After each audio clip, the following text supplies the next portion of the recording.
आज 3 साल गुजर गए। यही मकान है, यही बाग है, यही गंगा का किनारा, यही संगमरमर का हौज, यही मैं हूँ और यही दरो दीवार। मगर इन चीजों से दिल पर कोई असर नहीं होता। वह नशा जो गंगा की सुहानी और हवा के दिलकश झोंकों से दिल पर छा जाता था, उस नशे के लिए अब जी तरस के रह जाता है। अब वह दिल नहीं रहा। वह युवती जो जिंदगी का सहारा थी, अब इस दुनिया में नहीं है। मोहिनी ने बड़ा आकर्षक रूप पाया था। उसके सौंदर्य में एक आश्चर्यजनक बात थी। उसे प्यार करना मुश्किल था, वह पूजने के योग्य थी। उसके चेहरे पर हमेशा एक बड़ी लुभावनी आत्मिकता की दीप्ति रहती थी। उसकी आंखें जिनमें लाज और गंभीरता और पवित्रता का नशा था, प्रेम का स्रोत थी। उसकी एक एक चितवन, एक एक क्रिया, एक एक बात उसके हृदय की पवित्रता और सच्चाई का असर दिल पर पैदा करती थी। जब वह अपनी शर्मीली आंखों से मेरी ओर ताकती तो उसका आकर्षण और असकी गर्मी मेरे दिल में एक ज्वारभाटा सा पैदा कर देती थी। उसकी आंखों से आत्मिक भावों की किरणें निकलती थीं, मगर उसके होठों प्रेम की बानी से अपरिचित थे। उसने कभी इशारे से भी उस अथाह प्रेम को व्यक्त नहीं किया जिसकी लहरों में वह खुद तिनके की तरह बही जाती थी। उसके प्रेम की कोई सीमा न थी। वह प्रेम जिसका लक्ष्य मिलन है, प्रेमन ही वासना है। मोहिनी का प्रेम वह प्रेम था जो मिलने में भी वियोग के मजे लेता है।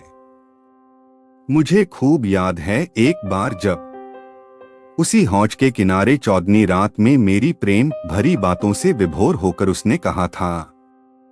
वह आवाज अभी मेरे हृदय पर अंकित है। मिलन प्रेम का आदि है, अंत नहीं।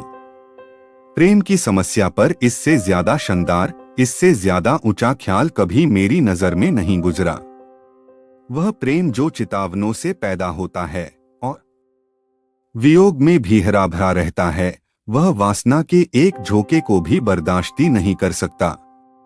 संभव है कि यह मेरी आत्मस्तुति हो, मगर वह प्रेम जो मेरी कमजोरियों के बावजूद मोहिनी को मुझसे था, उसका एक कतरा भी मुझे बेसुध करने के लिए काफी था। मेरा हृदय इतना विशाल ही न था।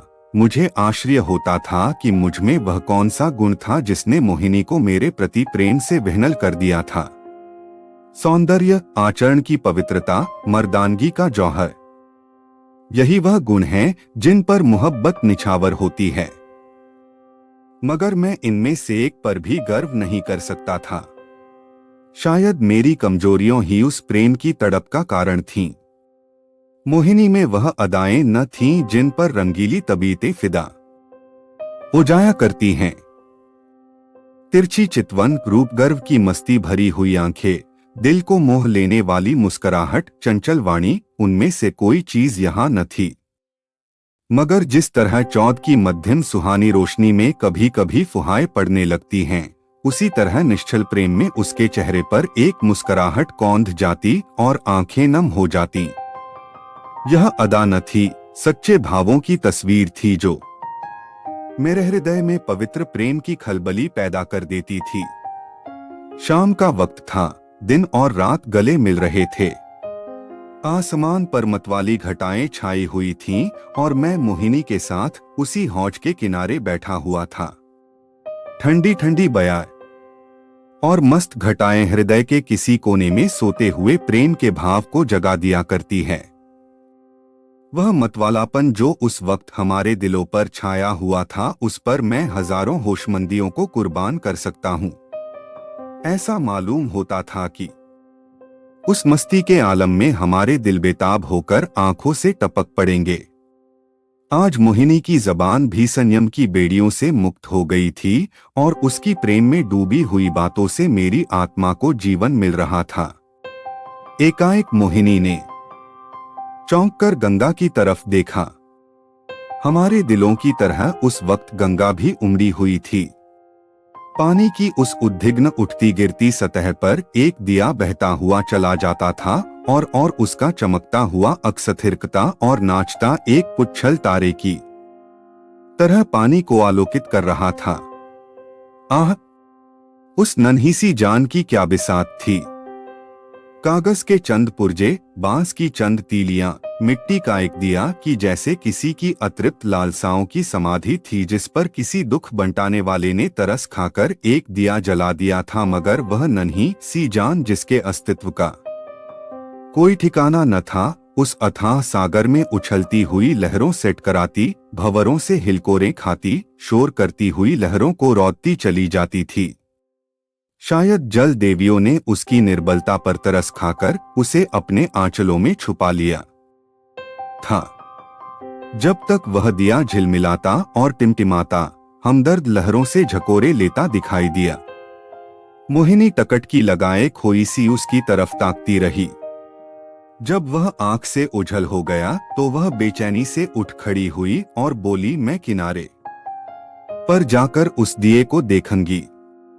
जिस तरह हलवाई की मनभावन पुकार सुनकर बच्चा घर से बाहर निकल पड़ता है और चाव भरी आंखों से देखता और अधीर आवाजों से पुकारता उस नेमत के थाल की तरफ दौड़ता है, उसी जोश और चाव के साथ मोहिनी नदी के किनारे चली। बाग से नदी तक सीढ़ियां बनी हुई थीं।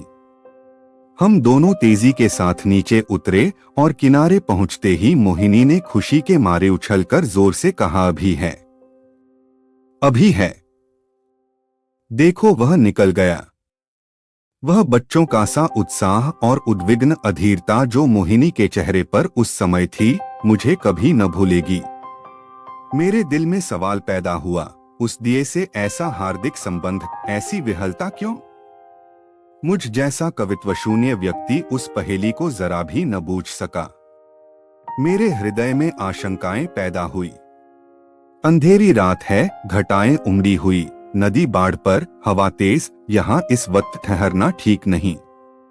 मगर मोहिनी, वह चाव भरे भोलेपन की तस्वीर उसी दिए की तरफाखे लगाए चुपचाप खड़ी थी और वह उदास दिया जो हिलताम चलता चला जाता था, न जाने कहां किस देश। मगर थोड़ी देर के बाद वह दिया आंखों से ओझल हो गया। मोहिनी ने निराश स्वर में पूछा, गया? बुझ गया होगा।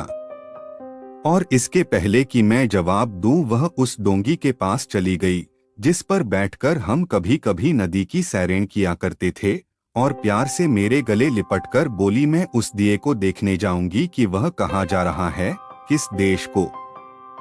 यह कहते कहते मोहिनी ने नाव की रस्सी खोल ली। जिस तरह पेड़ों की डालियां तूफान के झोंकों से झंकोले खाती हैं, उसी तरह यह डोंगी डौवाडोल हो रही थी। नदी का वह डरावना विस्तार, लहरों की वह भयानक छलौगे, पानी की वह गरजती हुई आवाज, इस खौफनाक अंधेरे में इस डोंगी का बेड़ा क्यों कर पार होगा। मेरा दिल बैठ गया। क्या उस अभागे की तलाश में यह किश्ती भी डूबेगी? मगर मोहिनी का दिल उस वक्त उसके बस में था। उसी दिए की तरह उसका हृदय भी भावनाओं की विराट लहरों भरी गरजती हुई नदी में बहा जा रहा था। मतवाली घटाएं झुकती चली आती थीं कि जैसे नदी के गले मिलेंगी और वह काली नदी यूं उठती थी कि जैसे बदलों को छू लेंगी। डर के मारे आंखें मुंदी जाती थीं। हम तेजी के साथ उछलते, कगारों के गिरने की आवाजें सुनते, काले काले पेड़ों का झूमना देखते चले जाते थे। आबादी पीछे छूट गई। देवताओं को बस्ती से भी आगे निकल गए। एकाएक मोहिनी चौंक कर उठ खड़ी हुई और बोली, अभी है, अभी है। देखो, वह जा रहा है। मैंने आंख उठाकर देखा, वह दिया ज्यों का त्यों हिलताम चलता चला जाता था। उस दिए को देखते हम बहुत दूर निकल गए।